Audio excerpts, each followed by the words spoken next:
decision to remain unpunishable in my relationship was revolutionary. You see, one thing my ex thought he was going to do was purposefully withhold or mistreat me, and that I would just sit in the discomfort, in the pain.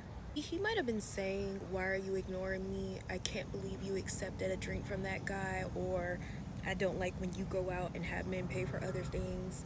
But what he was really saying is, "Why won't you suffer at my hands?"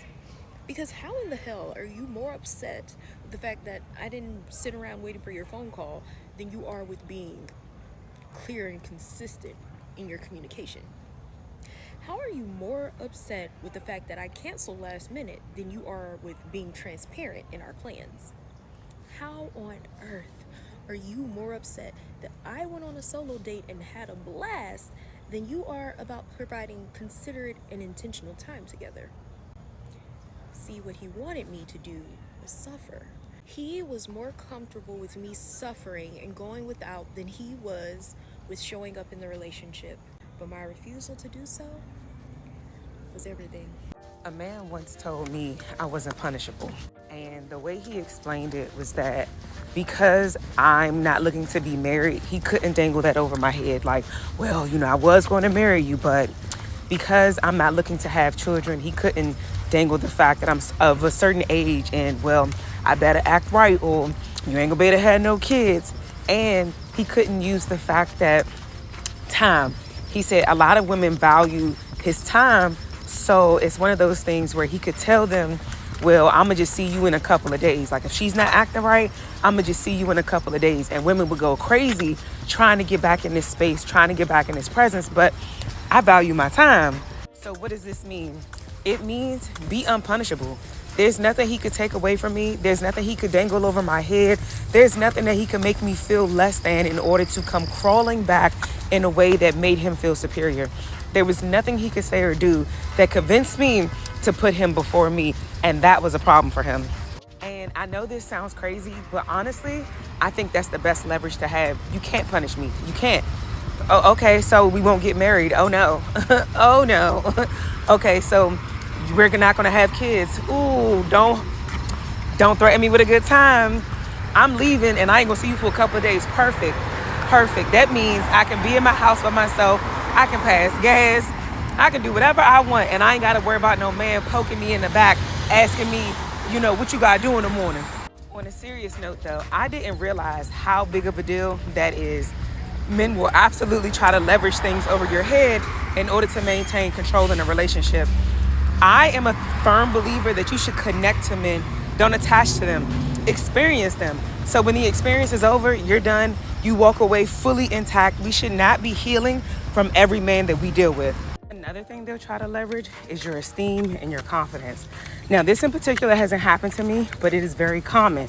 Try to tell you and convince you of things like, oh, no one's ever going to love you like me, or look at your body. I accepted it for what it was. No one's going to love it like I did. Like, you've been stretched out and look at what you got going on. You're not even that pretty. They'll try to convince you that you're not good enough, you're not this enough, you're not that enough, but they saw it in you and they made the exception. No one else is going to do that. So just be mindful, because these are things that they will try to use over your head in order to keep you stuck. And I know some of us have already put ourselves in a position where we are punishable. We do desire marriage above all, so we try to get in line in the way that a parent would cancel Christmas. Like, well, I was going to do this for you, but you ain't been acting right, so Christmas is canceled. Some of us have children that's our extensions of us that make it easy for us to be punishable because, well, I'm going to take them kids from you. I'm going to do this. I'm going to do that. So ladies who are in unpunishable positions, stay there. That is the best place to be. Your autonomy, your sovereignty, your freedom, it's the best place to be. Let me know some of the crazy things that these men have tried to say to humble you in the comments, because I know they done said some wild stuff. I'm not gonna lie, ever since I heard the term unpunishable woman, like a million light bulbs went off in my head. As someone at their big age, in their late 20s, always feeling this feeling that I'm gonna get in trouble somehow, who pays their own bills, who has been paying their own bills for years, feeling like, I'm gonna get in trouble. The term unpunishable woman, like, as soon as I heard it, I was like, oh, I need to be that immediately. And then I started watching TikToks on it, and I realized, you know what? No one has a right to sun you. No one has a right to put you in your place or just really tell you about yourself, especially if you did not ask. When I say that, it's not like, oh my goodness, you're not letting anyone hold you accountable. Like, who are we? I see that. Just let me stop talking, because all of TikTok feels like it's their right to hold people accountable for certain things, but I'm just talking about real life right now. But it's no one's job to hold you accountable excessively or unnecessarily. Definitely, we're being unpunishable women all 2026. Quick pause before we finish up the video. The reason this content hits is because it's not just motivational, it's clarity. It's giving you permission to choose yourself.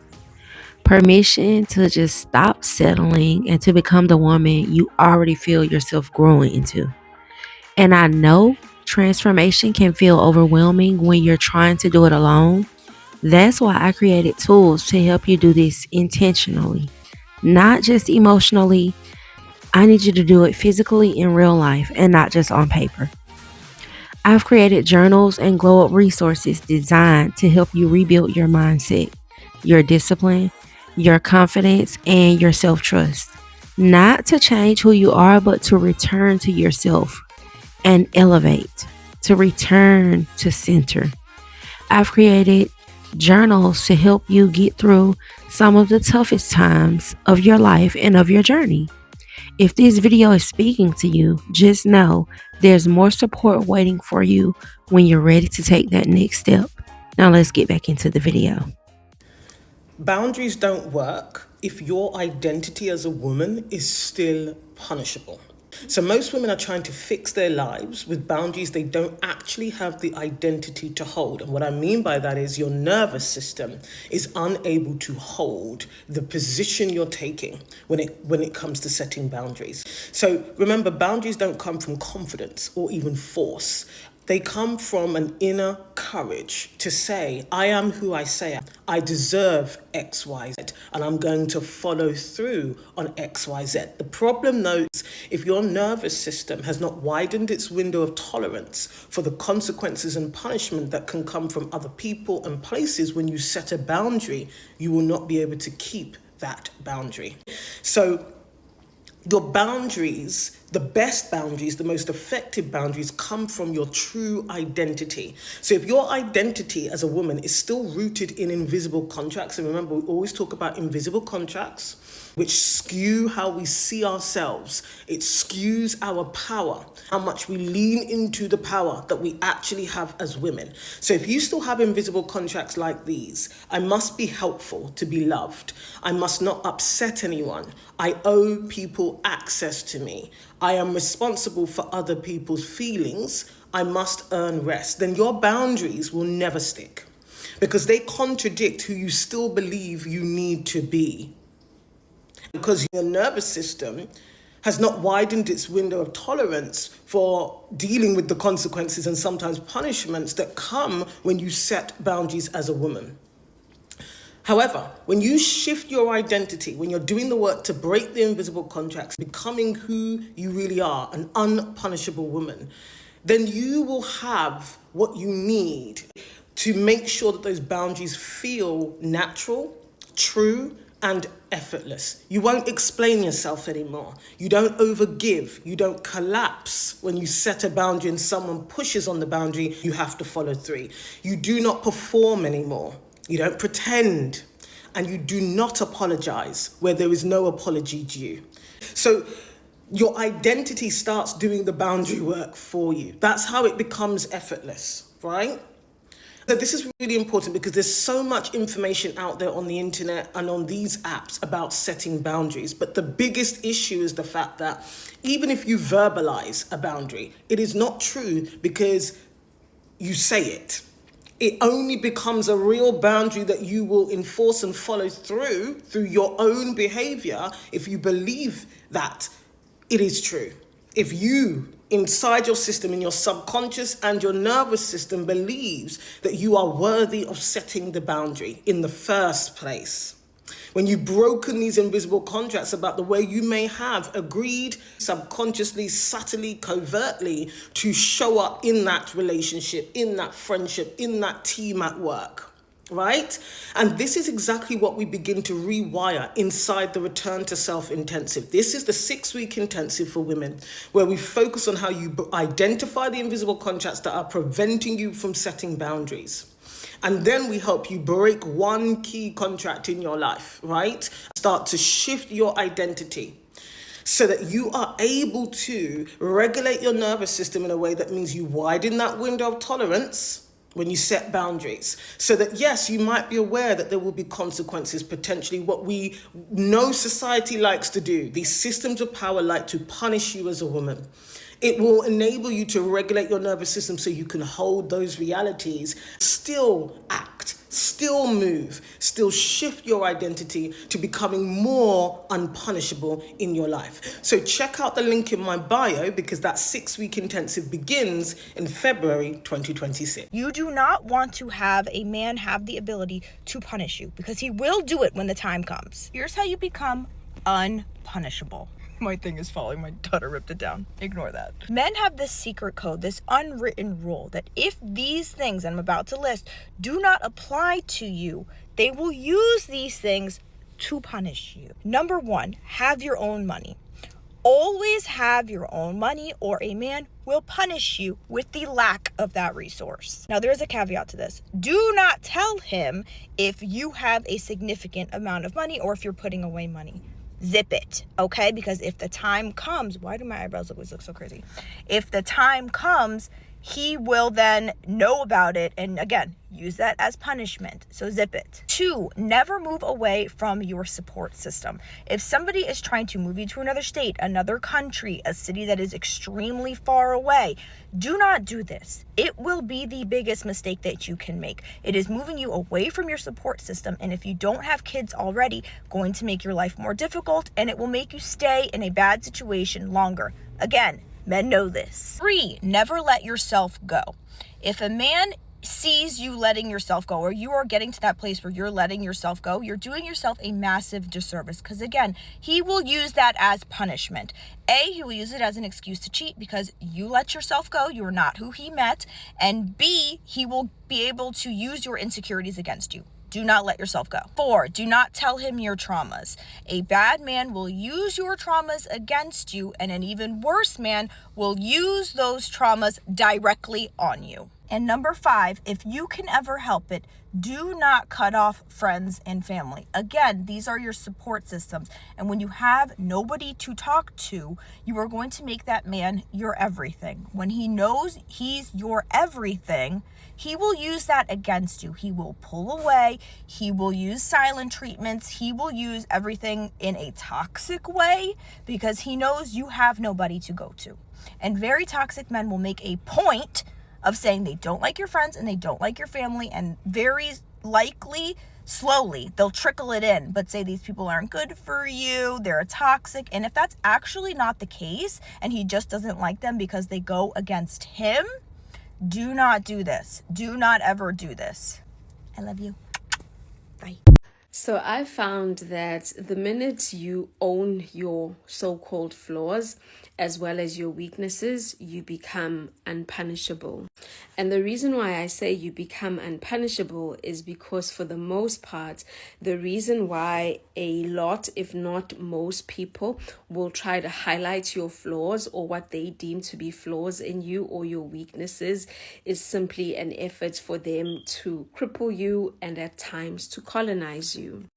And based off my own experiences in my own life, and I suppose also observing people who seemingly, not even seemingly, people who simply choose not to pay attention to those who try to humble them or I suppose shame them in whatever areas of their life, what I found with those type of people is the fact that because they are aware of these things and they have sat down with them and they have better understood them and perhaps even come to a point of acceptance, it becomes very, very difficult for other people to punish them. And I think a prime example for me was when I was younger. I used to get teased particularly by, I suppose, the older kids. For my forehead, you have a bigger forehead, and I have these pointy ears. I was just this quirky kid, as typically most kids are, but I think I had quite a lot of quirky features as I was growing up, and I would consistently run back to my mother and say to her, oh my goodness, this has happened to me, and I'd be wailing and crying, and I think eventually she got sick of having to deal with it, and eventually she said to me, well, you need to come up with, a strategy in terms of how you are going to push back on things like this. And I remember her saying to me two things. One, the first thing was, each of the traits that I carry physically are markers, are reminders, are like a print of, those that have come before me, both on her side as well as on my dad's side. But also secondary to that, she said to me, well, you have a big forehead to accommodate your big brain. And you also have pointy ears, so you can hear better. Hence, you never get your spelling wrong in spelling tests, and you're always passing dictation. Now, obviously, in that case, that was just my mom being my mom and trying to, I suppose, soothe me, but also give me or put some tools in my toolbox to basically help me become unpunishable. And while that's a childhood, I suppose, example, what I found is that as I've gotten older, I've sort of developed and sharpened and really exercised and trained this muscle of becoming unpunishable, simply by acknowledging and accepting my flaws, or what other people may deem to be flaws, as well as my weaknesses. Now, it's not to say they aren't things, particularly when it comes to character development and character improvement and self-actualization, that I cannot or should not be working on.